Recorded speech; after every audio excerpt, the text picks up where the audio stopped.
সে জুলাই সন্ত্রাসীরা যখন এই দেশে বিশৃঙ্খলা তৈরি করলো, একটা শান্তিপূর্ণ দেশ ছিল, শান্তিপূর্ণ একটা নির্বাচিত একজন প্রধানমন্ত্রী ছিলেন, মন্ত্রী ছিল, রাতারাতি কয়েক ঘন্টার ভেতরে তাদেরকে দেশ থেকে বের করে দিলেন। সারা দেশে গণভবনে হামলা হলো, সংসদ ভবনে হামলা হলো, সেই দিনও তো কয়েকটা টেলিভিশন চ্যানেল, পত্রিকার অফিসে হামলা হয়েছে। তাহলে সেটাও তো সন্ত্রাসী কার্যক্রম। এবং সেইটার মধ্য দিয়ে অনেক মানুষ ছিঁড়া খাতায় শুয়ে যারা কম্বলের স্বপ্ন দেখতেন, তাদের অনেকে নতুন নতুন পাঞ্জাবি, দামি দামি শার্ট প্যান্ট পরা শুরু করেছেন। এগুলো আমরা এখন দেখছি। সেই মানুষের কাছেই শুনছি যে আমরা আজকে মব তৈরি করছি। তোমার বাংলা এডিশন দিয়া আমাদের বীরঙ্গনাদের পতিতা বানাতে চাইছো, তাই না ইলিয়াস? তোমার বাংলা এডিশন খাইয়া দিচ্ছে, ঠিক আছে? এখন কি করবা?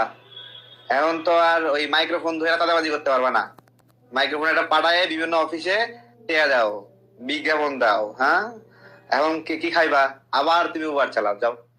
মেলা দিন গায়ে চর্বি হয়ে গেছে, উবার না চালায়, এখন আবার উবার চালাও, ঠিক আছে?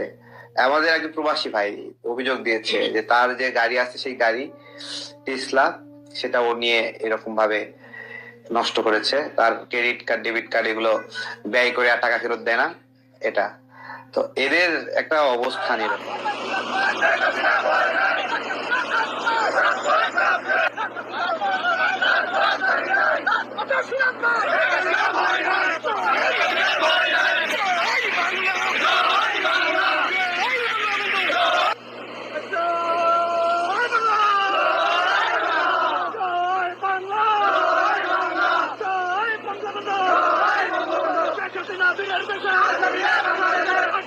বাংলাদেশে